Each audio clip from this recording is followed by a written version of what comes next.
David l'a chanté. Éternel, mon rocher. Éternel, mon rocher, ma forteresse,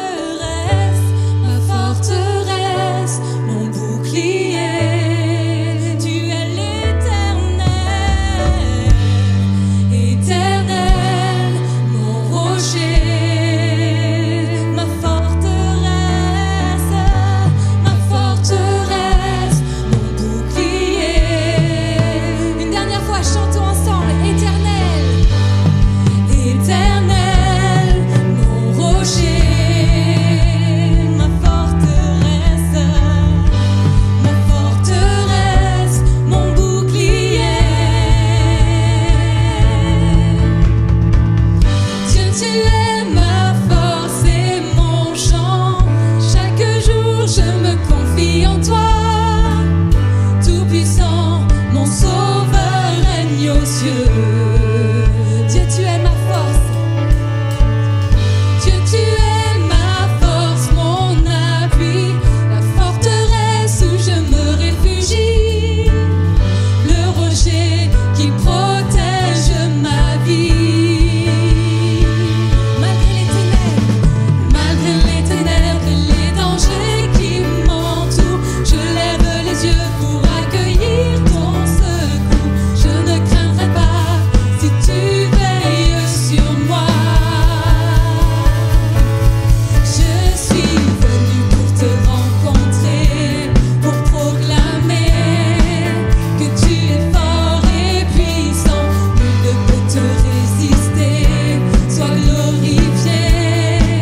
Dieu, tu es fort et puissant, rien n'est impossible à toi, ô roi des rois.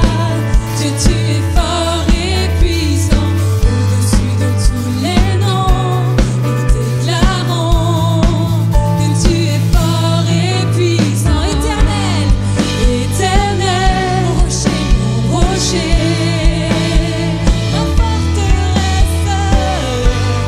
forteresse, mon bouclier. Oui, Dieu, tu es ma force et mon chant. Chaque jour, je me confie en toi. Tout-puissant, mon sauveur règne aux cieux. Oui, Dieu, tu es ma force, mon appui, la forteresse où je me réfugie, le rocher qui protège ma vie. Malgré les ténèbres et les dangers qui m'entourent, je lève les yeux pour accueillir ton secours. Je ne craindrai pas si tu veilles sur moi. Je suis venu pour te rencontrer, pour proclamer que tu es fort et puissant. Nul ne peut te résister, sois glorifié. Dieu, tu es fort et puissant, rien n'est impossible à toi, ô roi des rois. Dieu, tu es fort et puissant, au-dessus de tous les noms, nous déclarons que tu es fort et puissant. Oh, oh, oh, oh. Dieu, tu es fort et puissant. Oh, oh, oh, oh. Dieu, tu es fort et puissant. Oh, oh, oh, oh. Dieu, tu es fort et puissant. Oh, oh, oh. On va chanter. Rien ne peut me séparer, Seigneur, de ton amour. Rien ne peut me séparer de ton amour manifesté en Jésus-Christ, mon sauveur règne aux cieux. Non, rien ne peut me séparer de ton amour manifesté en Jésus-Christ, mon sauveur règne aux cieux. Non, rien ne peut me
Alléluia.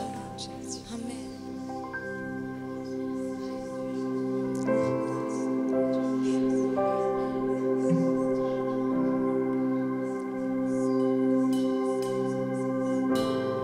Nous voulons chanter ta majesté, Jésus-Christ.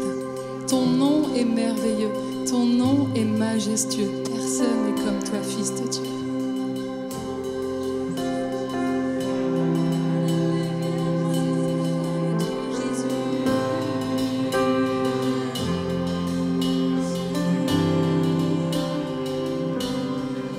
Majestueux, infiniment grand, éternel Dieu, Dieu tout-puissant, Seigneur des cieux et de la terre, Dieu que je peux appeler Père. Tout-puissant est son nom, infini est sa grandeur.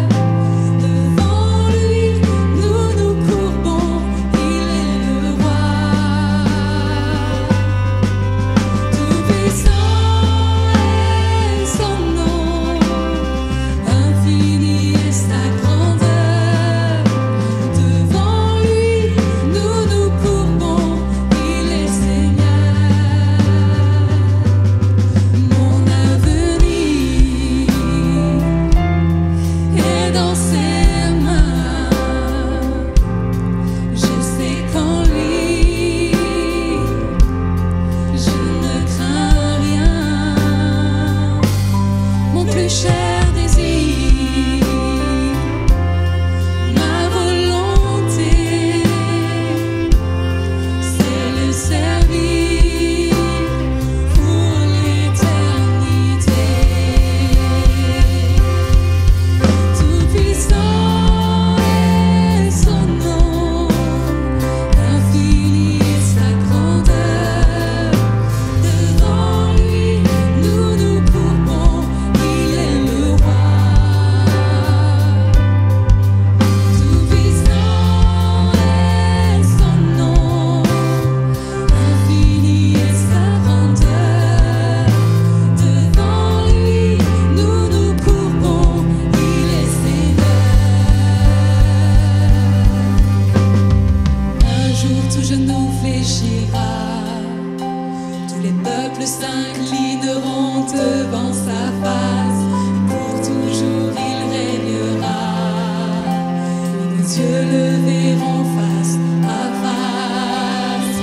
Un jour tout genou fléchira, tous les peuples s'inclineront devant sa face. Et pour toujours il régnera, et nos yeux le verront face à face.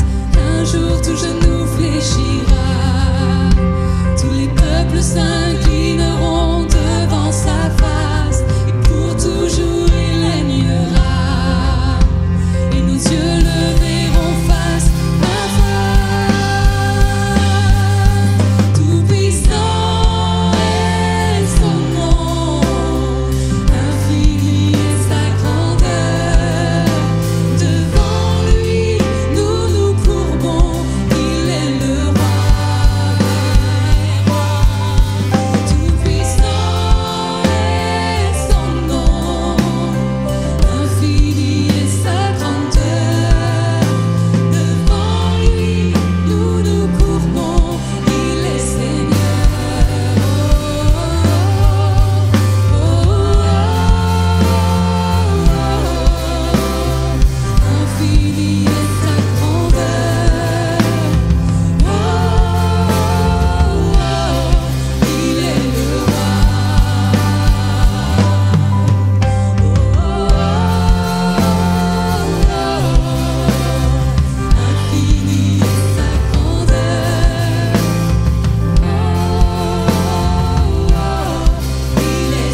seul cœur et juste dire oui, tout-puissant Seigneur, tout-puissant, je peux m'appuyer sur toi, ô éternel mon Dieu.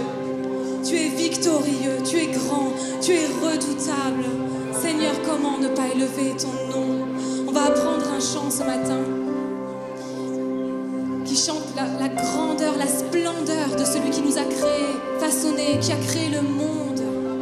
Oh, comment ne pas louer ton nom, Seigneur? Comment ne pas te louer, Jésus? Comment ne pas célébrer le roi des rois?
Tous les peuples et toutes les nations du monde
à jamais, tu règnes à jamais.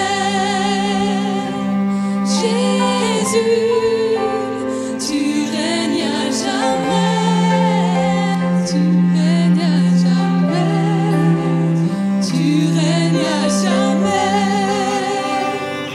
Jésus, tu règnes à jamais, tu règnes à jamais, tu règnes à jamais. Jésus, tu règnes à jamais, tu règnes à jamais, tu règnes à jamais. Jésus, tu es le seul Seigneur digne de louange. Et avec toute la création, Seigneur, ce matin, nous chantons ta gloire, nous chantons ta majesté. Nous chantons que tu es ressuscité, que tu es vivant.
Je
va passer rapidement aux annonces. Je rappelle que Pasteur Parfait est en tournée avec quelques frères et sœurs pour spectacle de Noël sur Avranches. Et aujourd'hui sur Saint-Malo, Pasteur Parfait est en déplacement sur Paris avec l'INSEE.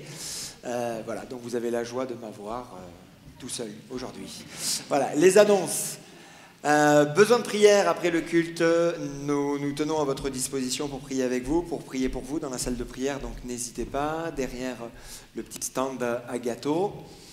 On se retrouve pour le vestiaire solidaire juste après le culte, donc le vestiaire solidaire est ouvert, donc n'hésitez pas à descendre, donc vous avez la porte ici et puis vous descendez.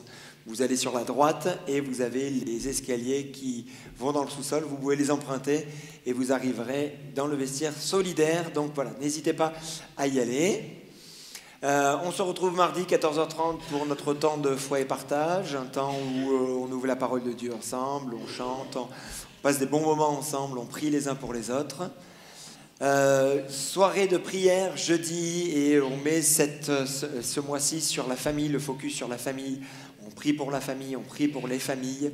Là, il y aura un petit message d'encouragement et ensuite, on prendra vraiment du temps pour prier pour les familles. Marché de Noël, il est ouvert aujourd'hui, dimanche prochain également. Donc, n'hésitez pas à aller voir toutes ces petites choses qui ont été confectionnées pour vous. Tout le bénéfice va pour Mosaïque et pour tout le travail de Mosaïque, toutes les œuvres qui sont faites pour Mosaïque. Formation de disciples, c'est la dernière session. On reprendra les formations de disciples. On vous le dira là en janvier, pas en janvier, en 2025. Voilà. Il y aura en janvier, Nathanaël, c'est ça ? Oui, en janvier. Oui, donc c'est bien ça. Donc en janvier, on vous donnera les dates. Donc n'hésitez pas. Voilà, allez, si vous avez débuté, à rejoindre cette formation et si vous voulez plus tard, en janvier, venir et faire toute la formation, je vais y arriver, faire toute la formation, donc ce sera en janvier qu'on redémarre une session de 8 chapitres, donc 8 sessions de formation. La chocolaterie de Noël, notez bien, donc le 14, de 14h à 17h, pour les enfants samedi prochain, donc ils sont tous les bienvenus. Voilà, donc de 14h à 17h, venez les enfants, les parents pour vivre ce moment. Donc il y aura des jeux, il y aura aussi un petit message qui sera apporté. Ce sera vraiment un bon moment. Notez bien également que la BRIN recrute justement pour nettoyer tous les locaux. Donc besoin de 3-4 bénévoles. Adressez-vous à Stéphane qui est là devant. Voilà, donc n'hésitez pas à venir le voir. Il y a déjà une personne, je crois, qui est venue te voir. Non, il n'y a personne, il y a 0. Voilà, donc vous pouvez venir pour aider à rafraîchir les locaux à 17h. Notez bien également que dimanche prochain, il y aura un culte spécial, un culte de Noël. Voilà, donc avec des chants de Noël invités, donc vos amis, le message aussi va être apporté d'une autre manière, de manière différente. Donc invitez, voilà, même des personnes que vous ne connaissez pas, il n'y aura pas de scène, mais ce sera un culte spécial Noël. Les troncs pour les travaux sont toujours disponibles et ouverts. Les dons en ligne peuvent toujours être effectués. Si vous voulez un rendez-vous, donc toute l'équipe sera là disponible la semaine prochaine. Donc n'hésitez pas à appeler le secrétariat pour prendre rendez-vous. Et vous pouvez également nous retrouver toutes les infos sur tous les réseaux sociaux.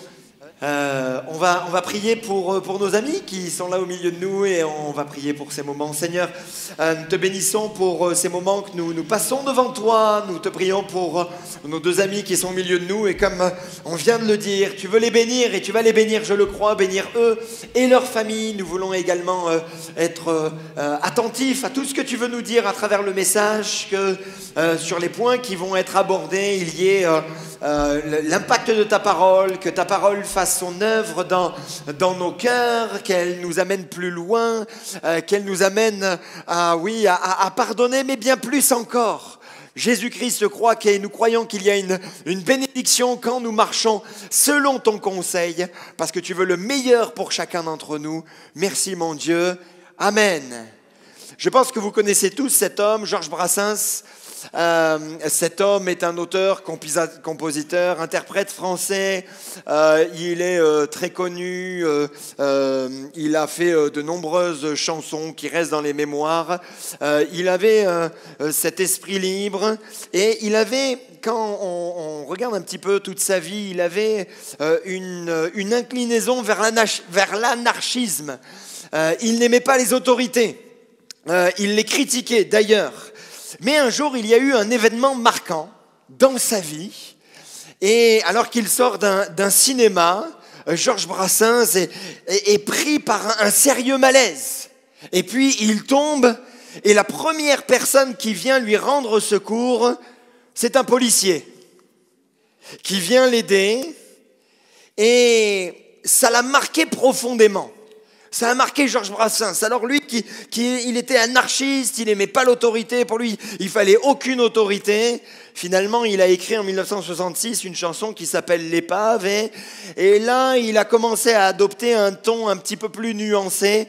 Finalement, c'est bien qu'il y ait des policiers. Finalement, mon regard est en train de changer. Et lui-même le dira dans sa chanson que quand il a envie de dire du mal contre les autorités, il sent que sa langue est un petit peu lourde parce que c'est un policier qui lui a sauvé la vie finalement.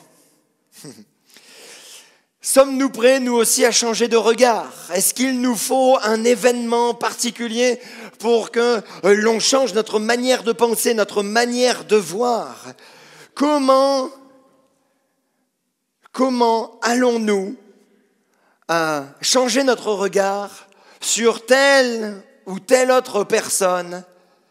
Comment allons-nous entamer un chemin vers la réconciliation?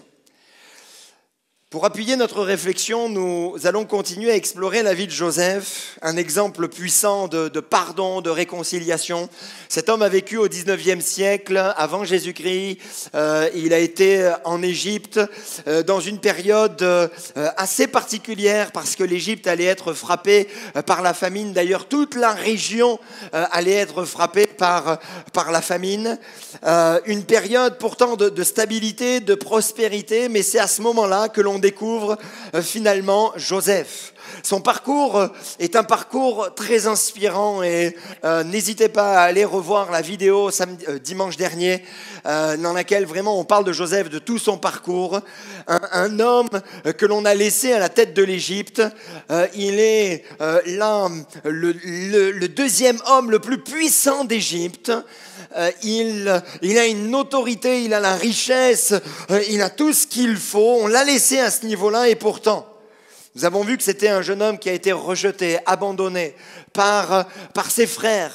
Il a été mis dans une citerne et puis vendu comme esclave. Il se retrouve en Égypte et là, en Égypte, alors que tout prospère pour lui dans la maison de son employeur Potiphar, il connaît l'injustice, une véritable injustice. La femme de Potiphar veut coucher avec lui et lui refuse parce qu'il se dit mais ces choses sont pas bonnes.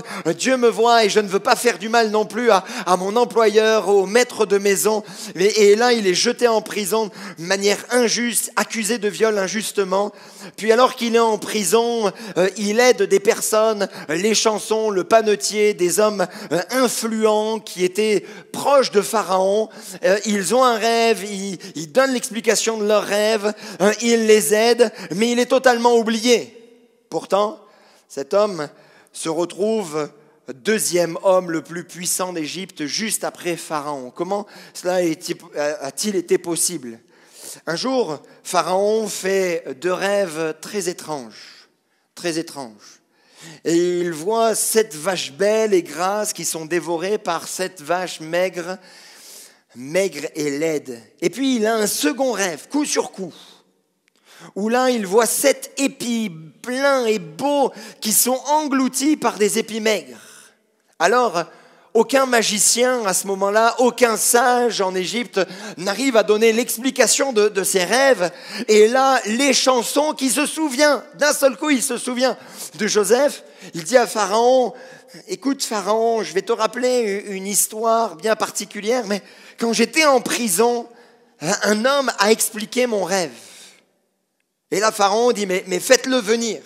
Et c'est à ce moment-là que l'on voit Joseph venir devant Pharaon. Le Pharaon lui explique ses rêves et Joseph lui donne l'interprétation. Mais en plus de donner l'interprétation, donc il dit juste que les 7 vaches, comme les 7 épis, les vaches belles, grasses, et les 7 épis pleins et gros représentent 7 années d'abondance. Et puis les 7 vaches laides et les épis maigres qui viennent juste après représentent 7 années de famine. En plus de donner l'explication, il donne des conseils sur la gestion de cette affaire. Comment il faudrait que Pharaon gère cette situation.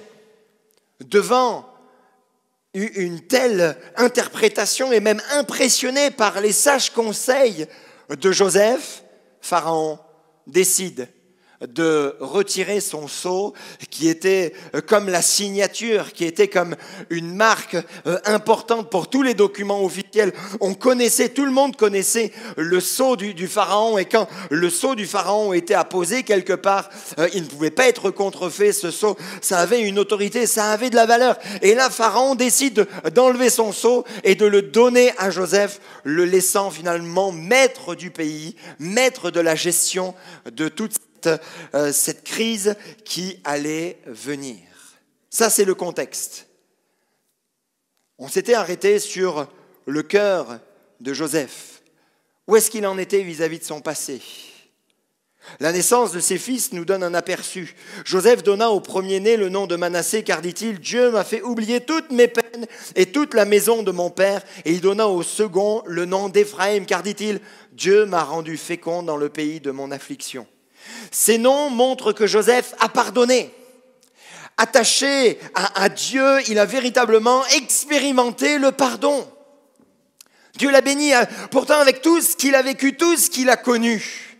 Au lieu de crier vengeance, au lieu d'utiliser sa position d'autorité pour régler ses comptes, qu'a-t-il fait ? Il a décidé de pardonner.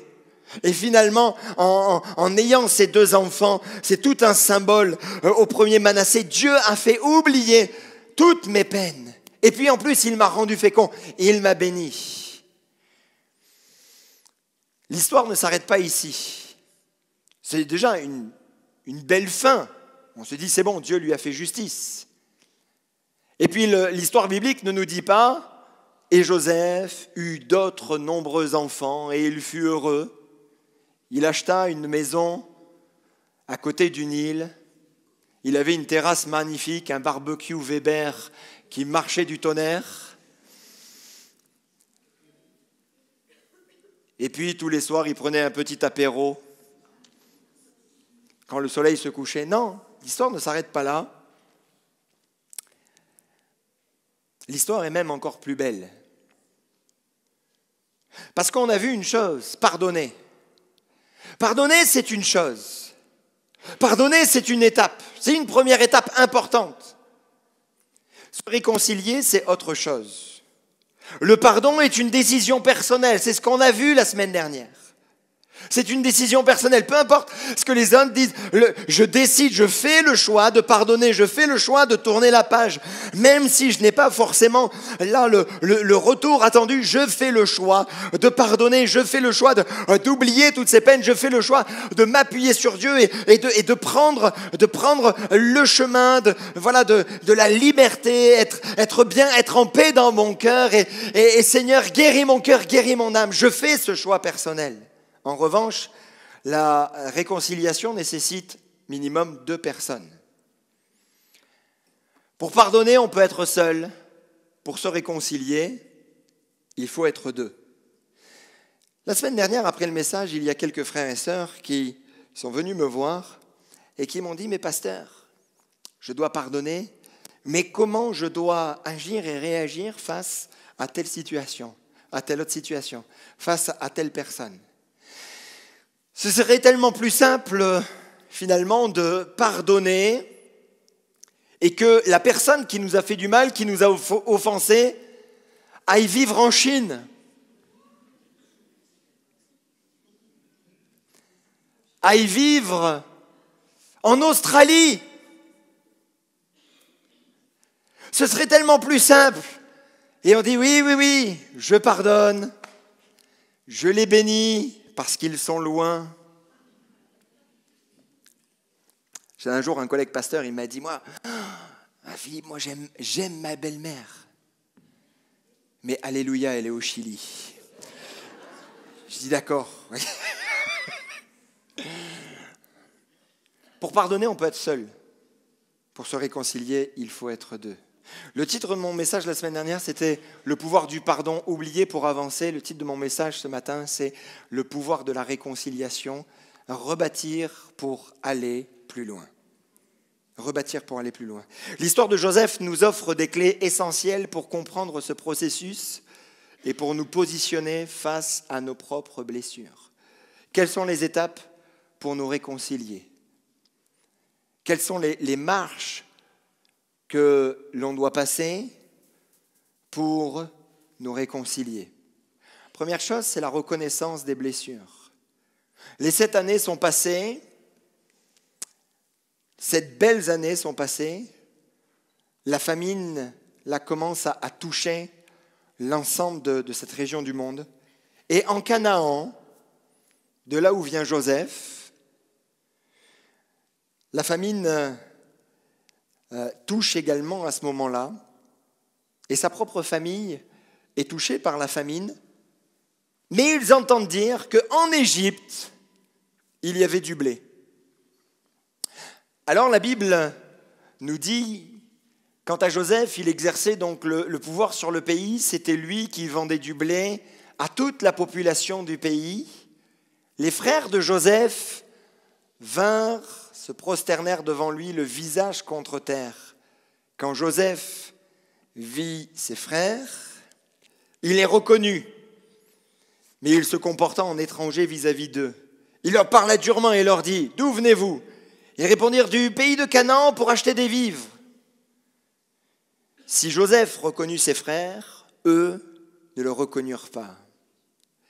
Ils viennent en Égypte pour acheter du blé, et là Joseph, qui s'occupait de l'administration et justement des provisions, à qui donner, comment donner, combien donner, il les voit, il les reconnaît. Joseph garde son identité secrète. Finalement, Joseph est à ce moment-là confronté à ses souvenirs douloureux. Il est confronté à toutes ces choses du passé qui lui reviennent. Il a pardonné dans son cœur, c'est certain. On ne va pas revenir là-dessus. Mais voir finalement ceux qui lui ont fait du mal devant lui, qu'a-t-il dû penser ? Comment son cœur a-t-il dû battre ? Elle est tout à fait étonnante, cette émotion. Je ne sais pas si vous l'avez déjà senti, si vous l'avez déjà vécu, mais quand quelqu'un vous fait du mal et que finalement la personne revient vers vous et que vous la rencontrez à nouveau, vous avez un petit peu froid dans le dos, vous avez le cœur qui bat. Des émotions, on n'a pas forcément l'habitude de les avoir. Mais cette étape nous montre qu'avant la réconciliation, il est crucial d'accepter et de nommer les blessures du passé. Reconnaître ces blessures ne signifie pas rester prisonnier du passé, mais poser un diagnostic spirituel et émotionnel sur ce que nous vivons. Où en sommes-nous ? Avons-nous réellement pardonné ? Et c'est justement quand on rencontre à nouveau les personnes là face à nous que en fonction de nos émotions, on voit si véritablement nous avons pardonné. Si véritablement on a tourné la page. Qu'est-ce qui se passe après qu'on ait rencontré à nouveau ces personnes ? Est-ce qu'il y a de la haine qui remonte ? Est-ce qu'il y a de l'amertume qui remonte ? Est-ce qu'il y a des mauvaises pensées qui remontent ? Où en sommes-nous ? Est-ce que l'on revit les scènes ? Est-ce qu'on revit ces injustices ? Est-ce que l'on revit ces moments douloureux ? Où en sommes-nous ? Est-ce que nous arrivons à reconnaître le passé, parce que les blessures du passé ? Parce que, mes amis, il arrive quelquefois, parce que les personnes sont loin, on se dit avec le temps, ça va passer. On met sous le tapis et on se dit, c'est bon, ça va passer. Mais parce qu'on ne voit plus les personnes. Mais quand les personnes, là on les revoit, là on voit véritablement où est-ce que nous en sommes. Si on a pardonné dans nos cœurs. Est-ce qu'on arrive à poser un diagnostic? Est-ce qu'on arrive à dire, oui, là j'ai telle blessure qui m'est venue de ceci, de cela? Ou est-ce qu'on dit, avec le temps ça va passer et on trouve plein de subterfuges, on utilise d'autres moyens pour penser à autre chose? Où en sommes-nous? Le psalmiste dira ceci: examine mon cœur, ô Dieu. Examine-moi, et connais mon cœur. Mets-moi à l'épreuve et connais mes pensées. Regarde si je suis sur une mauvaise voie et conduis-moi sur la voie de l'éternité. Mais il dira cette phrase: mets-moi à l'épreuve, enfin examine-moi, dis-moi où est-ce que j'en suis. Bien sûr, là, il dit, mais si je suis sur une mauvaise voie, est-ce que je suis sur une voie de péché, de désobéissance ou pas? Mais on peut dire la même chose, on peut faire la même prière devant Dieu. Seigneur, toi tu connais mon cœur, tu sais ce qui est dans mon cœur. Montre-moi où sont mes blessures, montre-moi si j'ai encore des blessures. Montre-moi si ces plaies sont encore ouvertes ou si elles sont réglées. Est-ce que ces plaies sont guéries? Est-ce que ces blessures sont pansées ou pas? Seigneur, montre-moi et conduis-moi sur la voie de l'éternité. Parce que je ne peux pas rester comme ça. Je veux que mon regard soit tourné vers justement l'éternité, vers les bonnes choses que tu as prévues pour moi. Et je ne veux pas rester là sur mon passé. Pour entamer un processus de réconciliation, il faut d'abord faire face à ce qui a causé la fracture. Deuxième étape, c'est le test de la confiance. Quand on lit le passage biblique, nous pouvons être surpris par la réaction de Joseph. Est-ce qu'il veut se venger? Veut-il profiter de sa position pour faire souffrir? Rien de tout cela. Il veut s'assurer s'il peut leur faire confiance.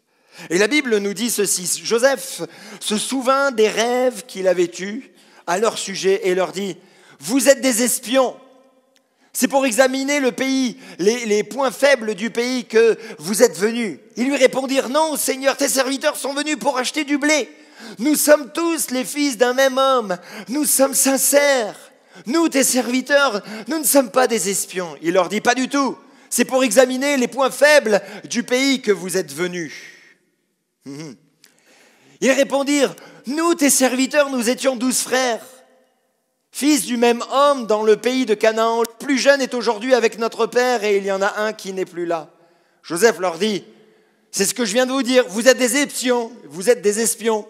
Voici comment votre sincérité sera vérifiée par la vie du Pharaon. Vous ne sortirez pas d'ici avant que votre jeune frère ne soit venu. Envoyez l'un de vous chercher votre frère pendant que vous resterez prisonniers. Vos affirmations seront ainsi vérifiées et je saurai si la vérité est de votre côté. Sinon, par la vie du Pharaon, c'est que vous êtes des espions.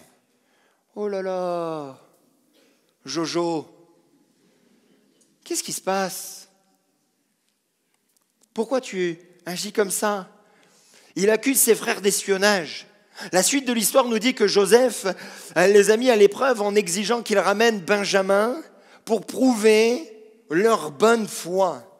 Dans ce moment particulier, Ruben, un des frères, examine sa détresse dans ce qu'ils sont en train de vivre, dans ce qu'ils sont en train, et vraiment je suis tellement désolé de ne pas voir tous les points, parce qu'il y a des points juste magnifiques de ce texte, mais je veux vraiment rester sur juste là une pensée de réconciliation. Mais on pourrait parler de l'attitude de Jacob, on pourrait parler de l'attitude des frères, mais je veux quand même dire que dans ce moment particulier, alors qu'ils sont dans la détresse, alors qu'ils sont face à l'homme le plus puissant du pays, celui qui est en charge, ils sont traités là comme injustement, et ils sont dans une détresse assez incroyable. Et Ruben, et il faut se remettre dans le contexte, eux ils parlent entre eux, les frères, une langue, mais ils ne parlent pas l'égyptien, et ils pensent que là, l'homme le plus puissant, leur frère qui est face à eux mais qu'ils ne le reconnaissent pas,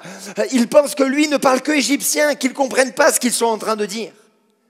Et là Ruben, dans la détresse, il dit mais ce que l'on vit là, ce moment difficile, finalement, c'est comme si ça revenait à nous suite à ce qu'on a fait à notre frère. Ce que l'on connaît en ce moment, cette détresse, c'est parce qu'on a mis notre frère dans la détresse. Et il a tous les souvenirs qui reviennent, tous les souvenirs qui remontent. Joseph, là, semble dur, mais finalement, on voit en analysant le texte qu'il n'était pas si dur que ça. Il garde Siméon en prison pour garantir leur retour. Parce qu'il s'est dit, peut-être que si je les renvoie tous, ils ne vont jamais revenir, ou ils vont trouver des subterfuges, ou alors ils vont envoyer des serviteurs. Non, mais si je garde un des frères, au moins je sais qu'ils vont pouvoir revenir. Et justement, il demande à ce que tout l'argent qui leur avait été donné pour acheter les vivres soit remis dans leur sac. D'une certaine manière, il fait grâce. Autant il est un petit peu dur, on se dit, mais tiens Joseph, tu es peut-être dur, mais de l'autre côté, il tend la main. Il est prêt déjà à bénir. On le voit. Joseph ne se précipite pas dans la réconciliation, il veut tester si ses frères ont changé. Joseph n'était pas dur dans les propos, il était juste prudent. Il lâche un petit peu de lest, mais il veut voir la réaction de ses frères. La confiance, mes amis, est un pilier de toute réconciliation. Mais elle doit être reconstruite avec prudence. Accorder son pardon ne signifie pas automatiquement, et je le répète, ne signifie pas automatiquement restaurer la relation. Il est parfois nécessaire d'observer quelques preuves de changement. Nous, on pardonne, on est prêt à tendre la main, mais il faut qu'en face, on voit que l'autre est prêt également à tendre la main. Il m'est venu ce passage de Jésus qui dit « Celui qui est fidèle dans les petites choses, l'est aussi dans les grandes, et celui qui est injuste dans les petites choses, l'est aussi dans les grandes. » Bien sûr, là, il est question de choses pour le royaume de Dieu, le service pour le royaume de Dieu, mais je me dis quand même, dans nos relations personnelles, si l'on veut que la confiance revienne, eh bien, il faut commencer à être fidèle dans les petites choses, à tendre la main dans les petites choses. C'est pas juste ouvrir d'un seul coup, mais être prudent. Et on a été blessé dans le passé. Et Dieu ne veut pas que l'on reste sur ces blessures et revivre les mêmes blessures. Ce serait de la folie, c'est un bon père. On pardonne dans notre cœur, très bien, mais après, on retourne prudemment. On tend la main et on voit ce que les autres en face veulent nous donner ou nous apporter. Ça, c'était la deuxième étape. La troisième étape, c'est l'épreuve de la repentance. L'histoire se poursuit. Les frères donc retournent en Canaan. Siméon est retenu en Égypte. La famine se fait pressante. Les vivres achetés sont épuisés. Il faut retourner en Égypte. Mais la condition, les frères sont bien clairs. Ils le rappellent à Jacob.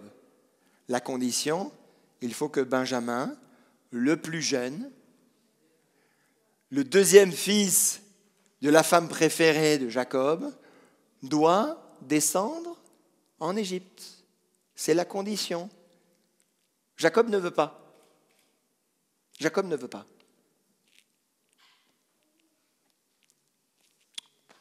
Non. Non. Jacob pouvait dire non, c'est pas possible. J'en ai déjà perdu un. Je ne vais pas perdre le deuxième. Ça serait insupportable pour moi. C'est mon fils. Insupportable. Mais tu préfères quoi? Tu préfères qu'il meure de faim? Parce que là, dans l'état où nous sommes, il va mourir de faim finalement. Et on va tous mourir de faim. Donc nous sommes dans l'obligation finalement de retourner en Égypte avec lui.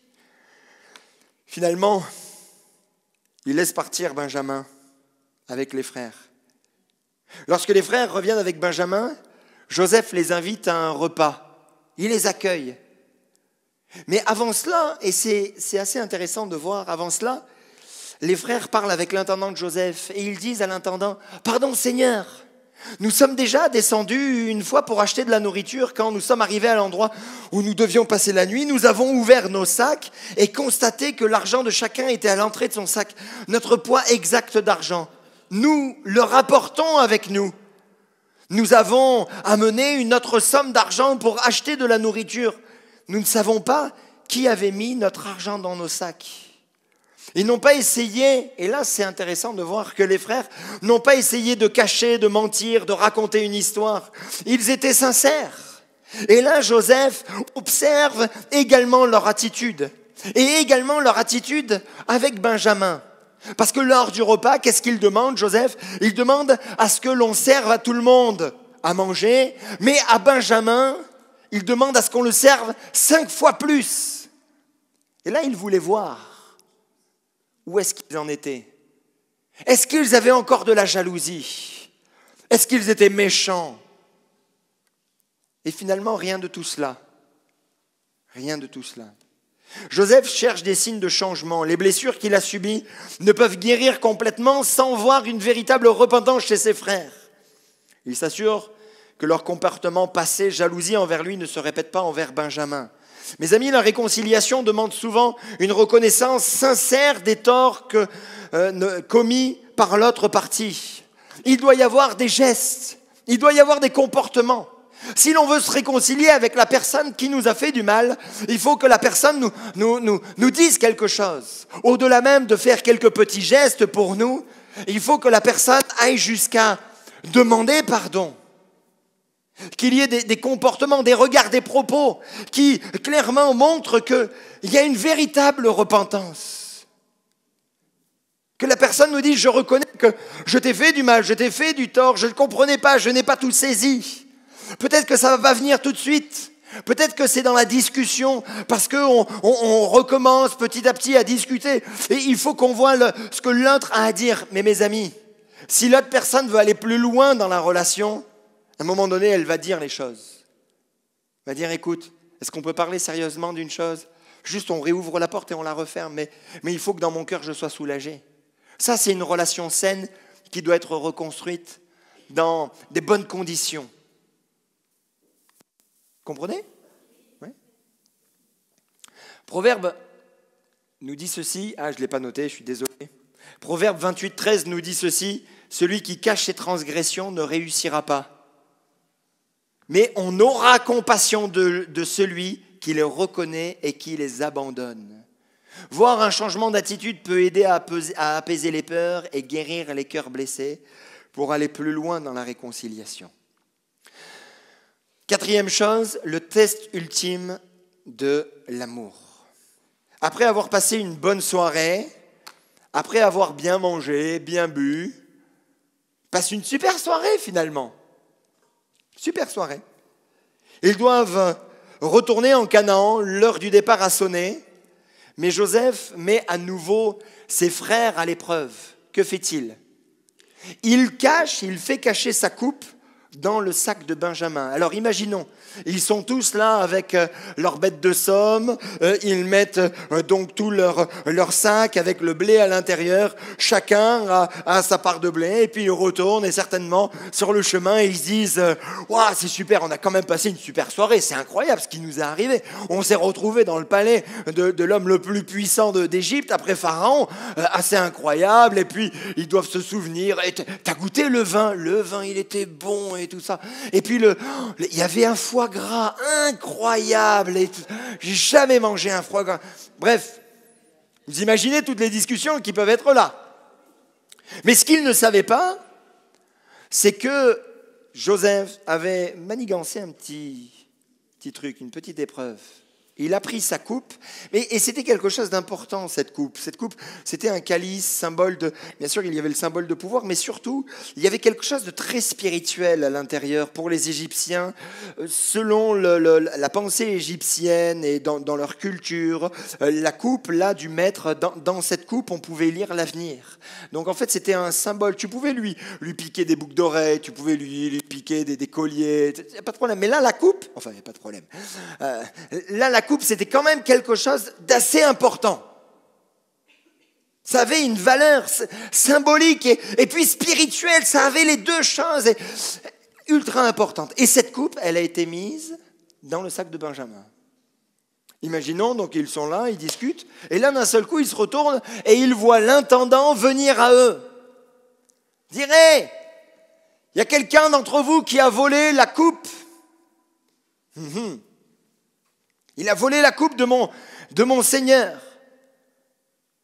Et, ah bon, nous, on n'est pas des voleurs. Non, il n'y a personne qui a volé. Laissez-moi regarder. Et il regarde tous les sacs et il termine par le dernier sac de blé, celui de Benjamin. Et là, il voit la coupe. Et ils sortent la coupe. Qu'est-ce qui se passe? Ils déchirèrent leurs vêtements. Chacun rechargea son âne et il retourna à la ville. Judas et ses frères arrivèrent à la maison de Joseph où il était encore et ils se prosternèrent juste à terre devant lui. Joseph leur dit: qu'avez-vous fait?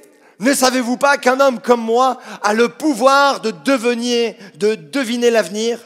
Judas répondit: que pouvons-nous te dire, Seigneur? Comment parler? Comment nous défendre? Dieu a découvert la faute de tes serviteurs. Nous voici tes esclaves, Seigneur. Nous voici tes esclaves, Seigneur, nous et celui sur qui on a trouvé la coupe. Joseph dit que Dieu me garde de faire cela.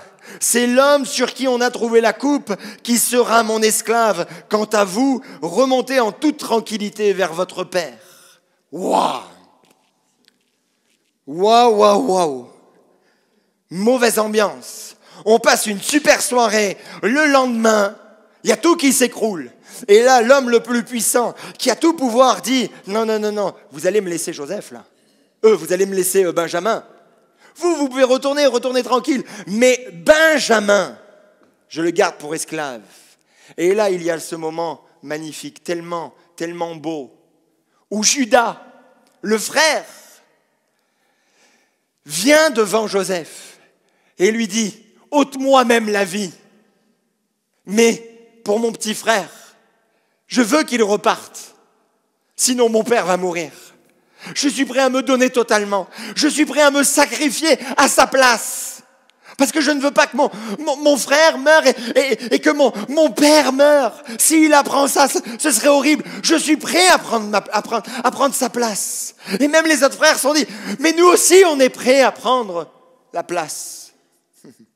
Le test ultime de l'amour.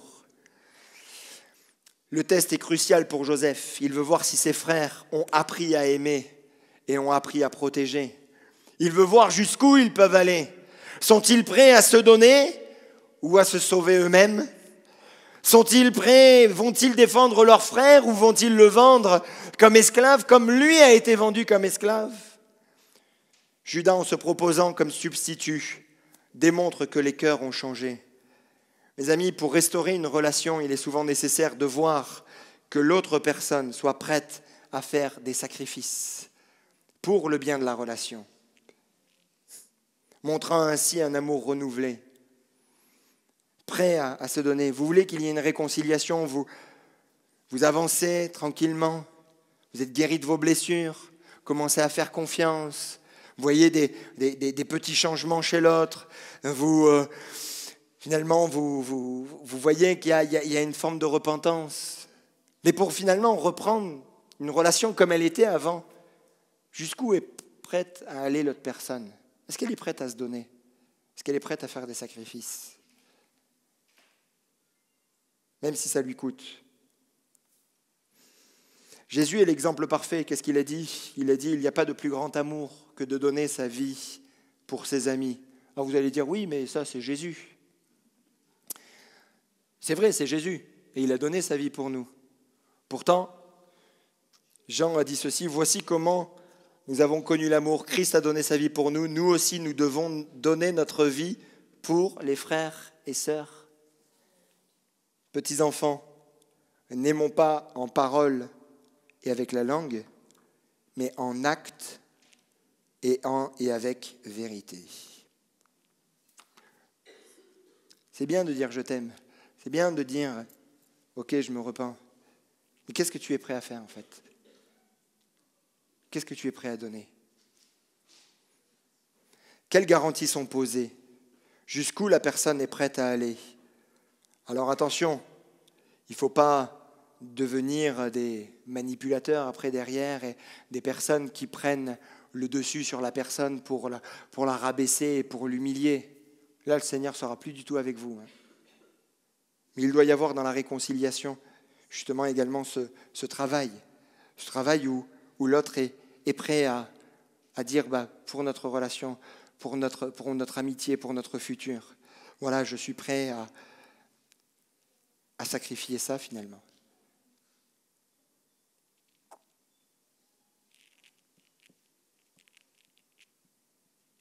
J'ai un collègue pasteur qui m'a interpellé. Une de ses filles a connu un abus. C'était un moment tellement difficile. Famille chamboulée, bousculée. Le papa, la maman, dans le ministère, disent on n'a pas été à la hauteur.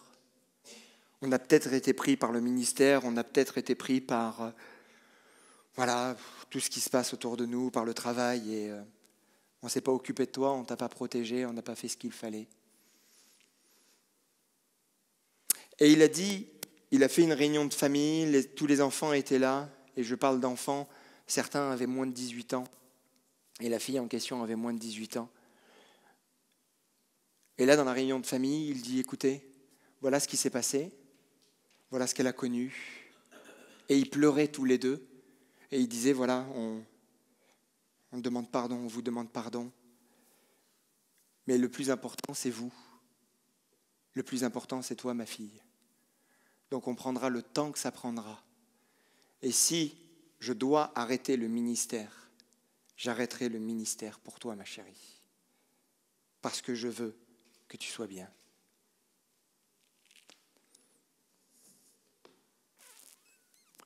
Il a remis finalement sa vie, tout ce qui était là dans son cœur, l'appel de Dieu, il a remis entre les mains de sa fille de 15 ans, en lui disant, ma chérie, ta décision sera notre décision. C'est pour ton bien. Les enfants se sont mis à pleurer. Et ils ont dit, mais papa, maman, c'est votre vie. Dieu va être avec nous. Dieu va nous relever. Mais il était prêt à se sacrifier pour la réconciliation avec sa fille, pour qu'ils soient unis. Cette histoire m'a bousculé, c'est un ami dans le ministère. Souvent, je me pose la même question. Philippe, est-ce que tu serais prêt à faire ça ? Mais finalement, c'est ça le véritable amour. Le véritable amour, c'est être prêt à se sacrifier. Pas n'importe où, pas n'importe comment, mais pour une cause qui est juste, pour la famille.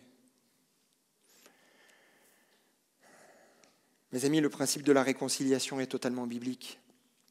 Totalement biblique. Nous avons ce texte de 2 Corinthiens 5, 17, 19. Si quelqu'un est en Christ, il est une nouvelle créature, les choses anciennes sont passées, voici toutes choses sont devenues nouvelles. Et tout cela vient de Dieu qui nous a réconciliés avec lui par Christ et qui nous a donné le ministère de la réconciliation.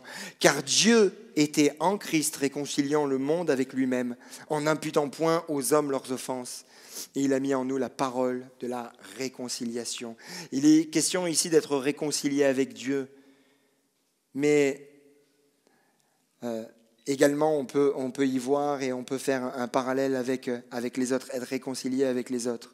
Ce qui est intéressant de noter dans le verbe grec qui est utilisé pour réconcilier, être réconcilié, c'est le terme katalasso, qui est utilisé dans le Nouveau Testament, très souvent utilisé, quelquefois utilisé dans le Nouveau Testament, qui veut dire pratiquer le change. Donc dans la pensée de l'auteur et des auteurs, le terme réconcilier, c'est pratiquer le change comme pour des monnaies en valeur équivalente.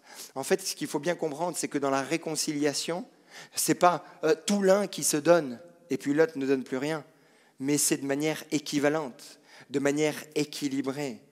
Ce que nous avons découvert avec Joseph, c'est que le processus de réconciliation se fait en 4 étapes. Reconnaître les blessures. Mes amis, si nous n'arrivons pas à affronter les blessures du passé, la réconciliation ne peut pas être envisagée. Il y a besoin de temps, il y a besoin de guérison, il y a besoin de pardon. Deuxième chose, c'est tester la confiance. Tester la confiance de l'autre. Si on essaie de faire à nouveau confiance mais qu'il n'y a pas de répondant de l'autre côté, les amis, ne poursuivez pas. Vous allez vous faire du mal. Observez la repentance. Troisième chose, si quelqu'un ne reconnaît pas le mal, qu'il n'en est pas conscient, mes amis, on ne peut pas reconstruire convenablement. Il va y avoir un décalage. Et même si pour l'autre personne, bon, allez, on repart comme avant, on repart comme en 14, et puis allez, hop là. Mais tant qu'il n'y a pas de repentance, tant que la personne n'a pas posé des mots sur le mal, sur les mots qu'elle a fait, elle vous a fait, vous serez toujours là dans l'expectative en vous disant, mais quand est-ce qu'il va me le dire? Quand est-ce qu'il va ouvrir son cœur?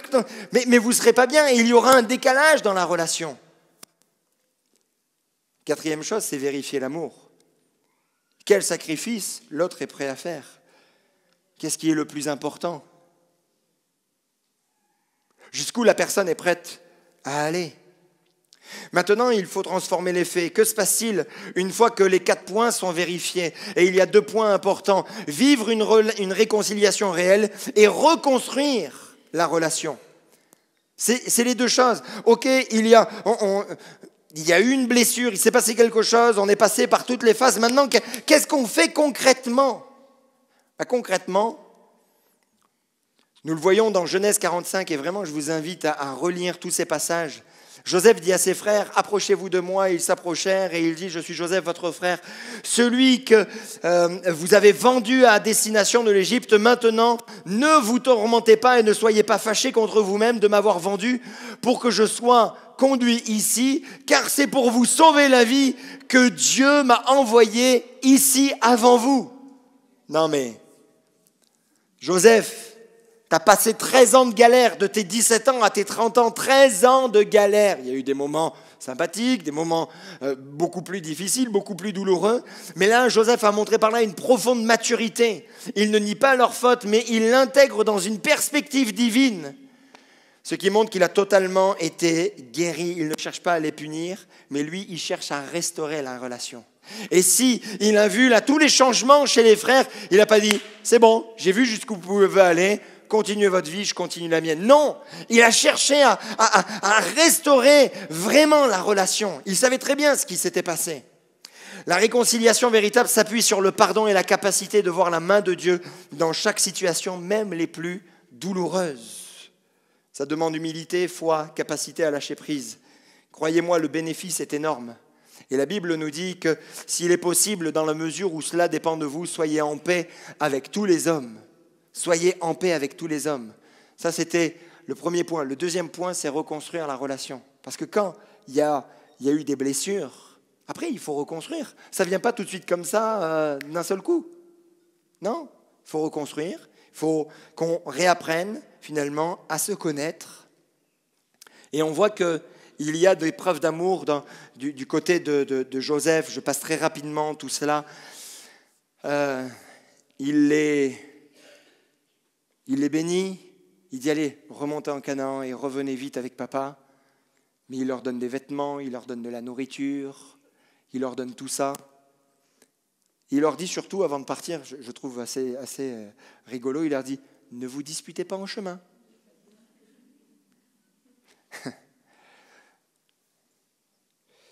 Reconstruire une relation implique des gestes concrets, de bienveillance, d'engagement, et là aussi des deux côtés.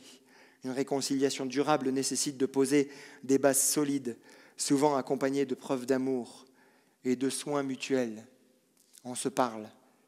Et croyez-moi, la relation, dans des cas comme cela, elle est encore plus forte que même avant.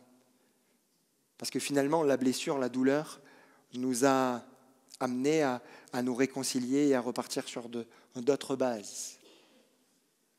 Bien sûr, quand je parle de réconciliation, je parle de choses qui sont relativement graves. Hein. Ce n'est pas des petites brouilles que l'on peut avoir entre nous. Hein. Là, on passe rapidement. Hein. Vous êtes d'accord avec moi hein alors, le pasteur a dit étape 1, étape 2, étape 3, est-ce que tu as fait une vraie repentance? Non, non, frère, mets-toi à genoux, tu m'as fait du mal, tu ne m'as pas dit bonjour, mets-toi à genoux. Non. Comprenez bien, hein? Je ne parle pas de ces petites choses où nous sommes quelquefois maladroits. Ça m'est arrivé, donc pardonnez-moi. Bon, il n'y a pas de répondant. Mais on ne s'en souvient pas. Merci, ma sœur. On passe, bien sûr. Mais là je parle de choses plus importantes, plus graves, qui nous touchent au plus profond. Quelquefois, il faut exprimer à la personne, parce que la personne, des fois, ne le sait pas, ne le voit pas, mais juste dire, voilà, écoute, tu sais, la dernière fois, dans la discussion, on n'utilise pas le tu, hein, on utilise le je. La dernière fois, dans notre discussion, j'ai ressenti ça. Quand telle parole a été donnée. Et là, vous voyez, si la personne réagit, si elle ne réagit pas, si la personne tout de suite se jette à votre cou en disant « Je te demande pardon, je te demande pardon ». Alléluia, on passe. Mais là, vraiment, ce dont je parle, ce sont des réconciliations où il y a eu des blessures profondes, des blessures très fortes. Je terminerai par ce qu'a dit Nelson Mandela, et après on va prier, peut-être juste Josué, si tu pouvais venir. Nelson Mandela a dit cette phrase, « En fin de compte, la réconciliation est un processus spirituel qui nécessite plus qu'un simple cadre juridique. Cela doit se produire dans le cœur et dans l'esprit des gens. » Je trouve assez juste ce qu'il a dit. Assez juste. Et dans tout ce qu'on a pu voir, le pardon, il est divin, comme on l'a dit la dernière fois. Le pardon est divin, c'est évident. La réconciliation, ça met du temps, mais c'est tout aussi spirituel. Mon frère, ma sœur, s'il n'y a pas tous les points là qui sont vus, ne repars pas comme si de rien n'était à te donner, encore une fois, à vouloir te réconcilier alors que la personne n'a pas fait le même chemin que toi. Tu risques de te blesser. Est-ce qu'il s'agit de plus lui parler? Est-ce qu'il s'agit de le bloquer de partout sur tous les réseaux? Si vraiment la personne, elle est malsaine, elle est manipulatrice, elle est dangereuse, il faut bloquer, là, il n'y a même pas de discussion possible. Mais s'il y a des possibilités, tu peux continuer à parler et il faut laisser aussi le temps à l'autre, peut-être d'avancer, d'évoluer. Je terminerai par cette histoire. Je ne comprenais pas, il y avait une personne dans l'église que j'aidais, que je soutenais, mais elle parlait toujours mal. Alors moi, je mettais sous le coup du cette personne, elle n'a pas encore donné son cœur au Seigneur. Cette personne est en chemin. Puis à un moment donné, ça allait trop loin, donc j'ai coupé. Puis elle me disait, oui, mais Philippe, quand même, toi, tu es un chrétien. Puis elle revenait comme ça. Tu devrais faire ceci. Et j'avais dit non. Non, on arrête là. On arrête là. Et puis bon, le temps passe. Et quelques années après, cette personne se tourne vers Dieu. Et j'ai eu le bonheur de recevoir un coup de téléphone. Salut Philippe, je peux te parler 5 minutes? Oui. Je me suis dit, qu'est-ce qu'elle va me sortir encore? Et là, elle me dit, je te demande pardon pour tout ce que j'ai pu faire, tout ce que j'ai pu dire. Je te demande pardon.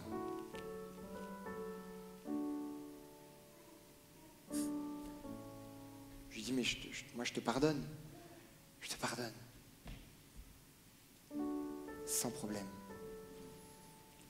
Et voilà, il fallait laisser du temps.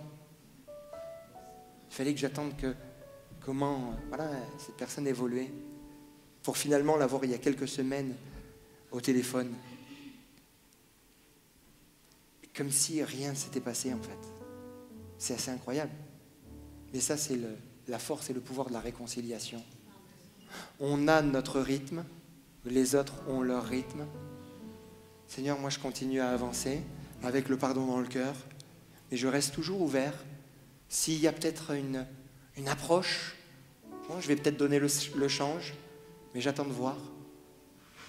Et puis si la relation et la réconciliation se fait de manière parfaite, eh bien gloire à Dieu.